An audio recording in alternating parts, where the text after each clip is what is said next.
The data model which we use in relational databases is primarily ER model or relational model. This model is apt for storing the transactional data.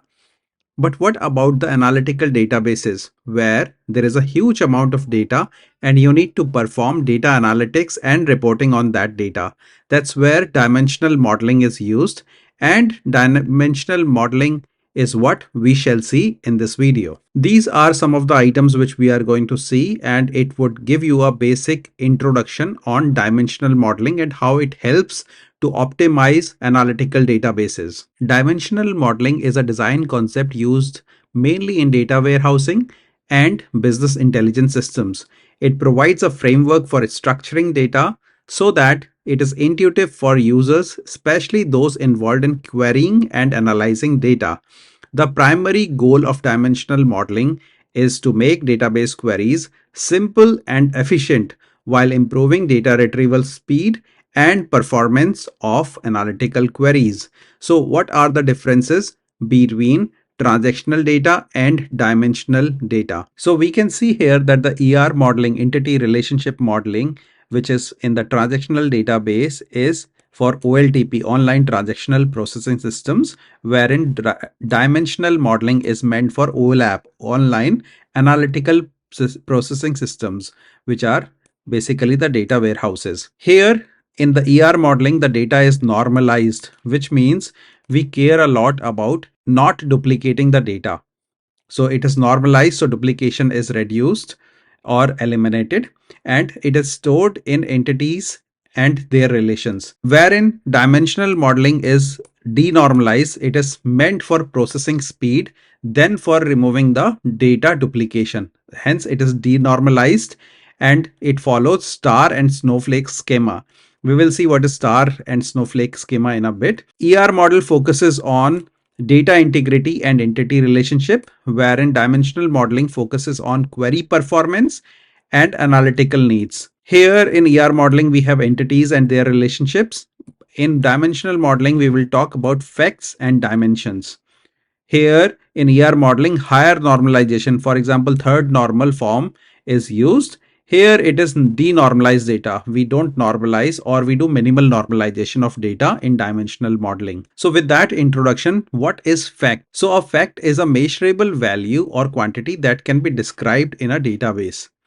It is typically a numerical value such as sale amount, account, or a ratio.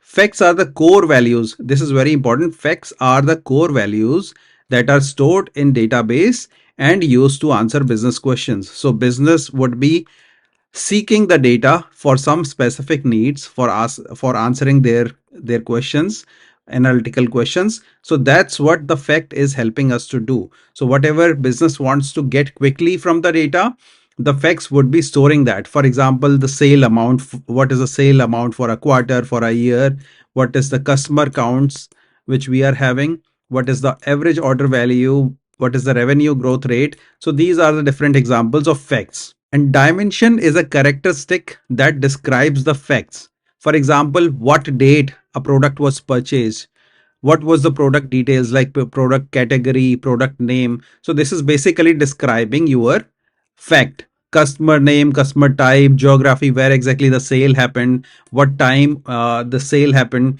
So those kind of things which describe the fact, they are the dimensions to the fact, and that's where they are called the dimension in dimensional modeling. So if we see this dimensional modeling, so what we have done is, so business is seeking this. What business is seeking is they are seeking analytics on dollar sold, unit sold, and the dollar which the cost. I mean, you sold something, but what was the selling price versus the cost price? So that's where you have dollars cost also. And all the related things which are the details about these facts are stored in individual dimensional tables. For example, these dimensions, product would give you the details of the product, customer will give the details on the customer, there may be some promotion which is applied, there is some clerk which has, or the agent which has done the selling, the store details, the time when the sale happened. So those kind of details are stored in the dimensions. So they are giving you the dimensions on the fact. Now, one of the very important concept is the dimensions would change very slowly, or they may never change also. So for example, a product price may not change on a daily basis. It may be very, very infrequently. It may be changing, wherein the sale would happen every day, but product price may not change. Or the customer date of birth may never change. So date of birth may always, or the customer's gender may never change. So slowly changing dimension refer to the way in which dimensions in data warehouse change over time. So how does the dimensions change? That is exhibited with something called as a SCD, or slowly changed dimensions. Specifically, those dimensions that change infrequently and exhibit different types of behavior or change patterns. So when we say SCD, just think that how frequently or infrequently the dimensions are changing and how you are storing the historical value of that transaction. So let's relate it with a transactional database. So in a transactional database, what would happen is, let's say that there is a product. This is a product. This is a product. Let's say it's a biscuit. It's a cookie, and this has to be sold for a X price. So in a transactional database, you only care about the last price. This price is X today. Tomorrow it became X plus delta. So what you are requiring in a transactional database is that X plus data, the last value which was there, that is what you require in the transactional database. But in an analytical database, you may be requiring a history of price changes which happened in a year. How many times the price changed? When the price changed, did it lead to reduction on sales? If reduction on sales happened, then how much reduction happened? So all those things are very important to store in case of analytical data for reporting and data analysis needs. In transactional database, probably you may not be too much intending to keep those kind of details, but in analytical database, it's very important. And that's where SCD gives you a view of how changes are stored and kept for posterity for analytical reasons. These are the SCD types which are there. There are more than type 4, but these 4 types are the prime types which are used.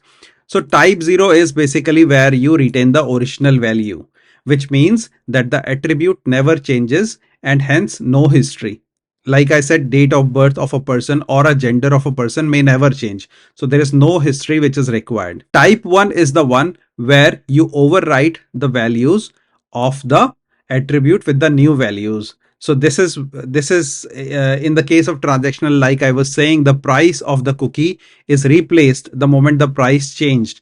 So that is the type 1. If your dimension is following type 1, that means it is not storing any history. It just overwrites the history. And that's where you cannot find the previous value of that particular attribute. So the type 1 is overwrite. This method overwrites old data with new data, therefore does not track the historical data. So let's say that there is a supplier table and supplier state was CA.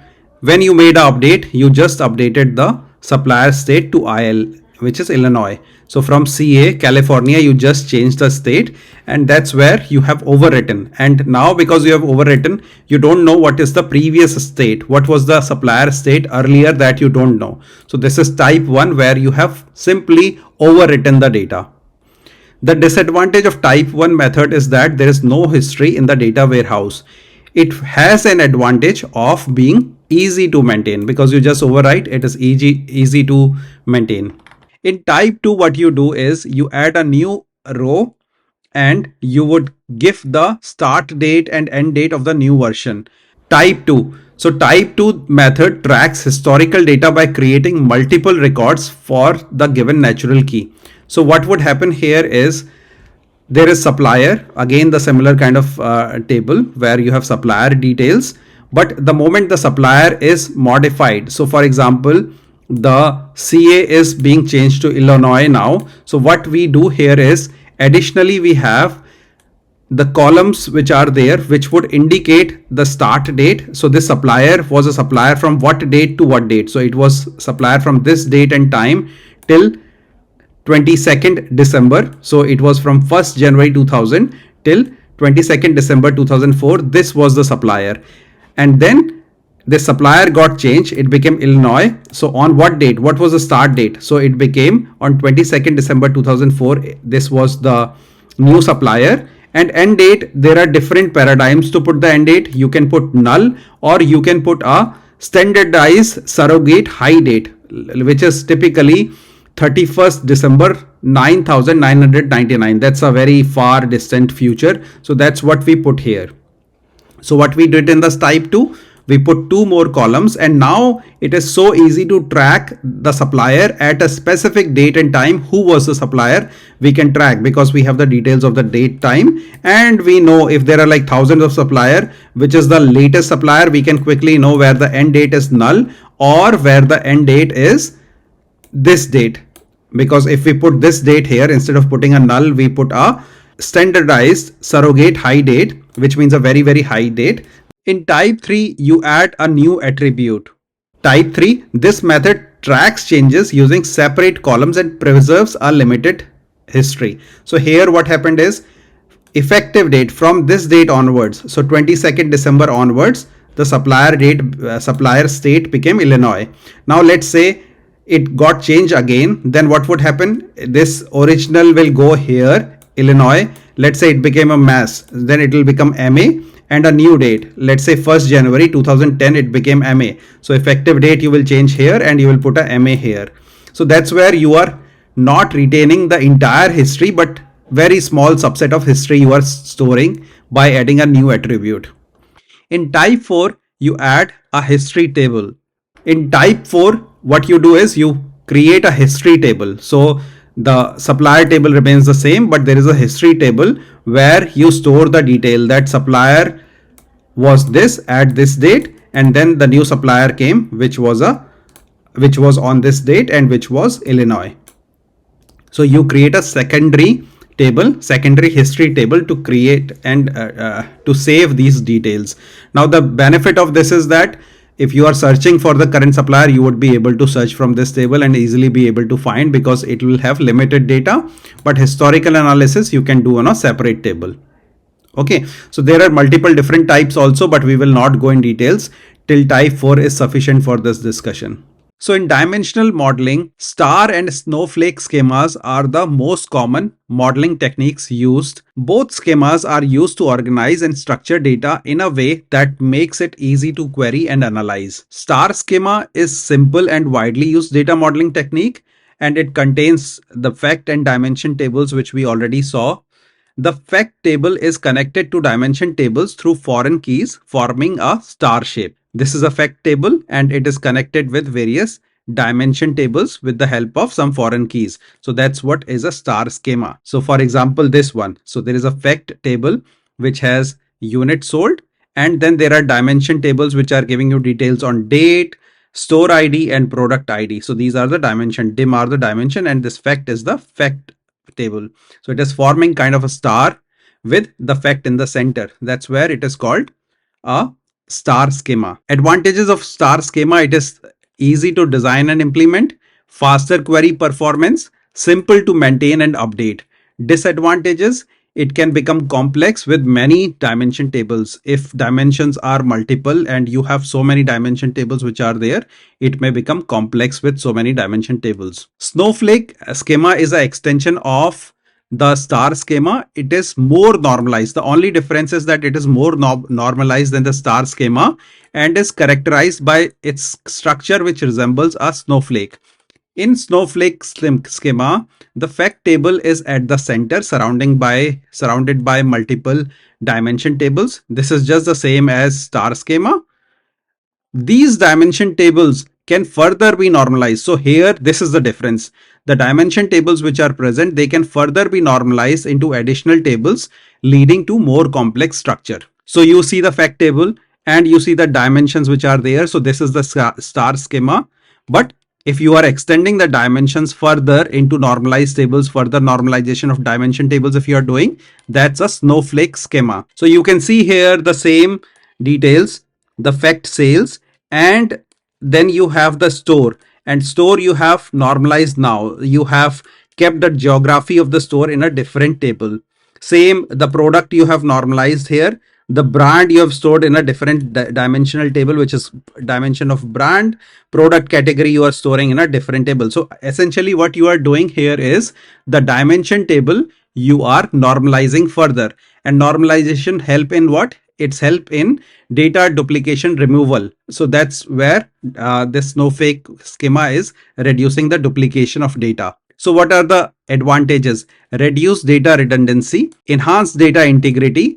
With normalized data, tables are updated only at one place, and that's where updates are having more enhanced data integrity because you have to update at only one place. Flexibility in querying. Complex queries can extract detailed information due to structures support for hierarchies. Now, what are the disadvantages? Now, because there are so many uh, normalized tables in the dimensions, that means that you may have to put additional joins, which would make the queries complex. Queries can become quite complicated and slower because multiple joins are required to gather data from different tables. And because of this complex queries, performance issues will be there. The enhanced number of joins required can lead to slower performance. Maintenance overhead. Multiple related tables can be more cumbersome to manage and maintain, and it requires additional effort in data modeling. With this, I'll end this presentation. Thank you very much.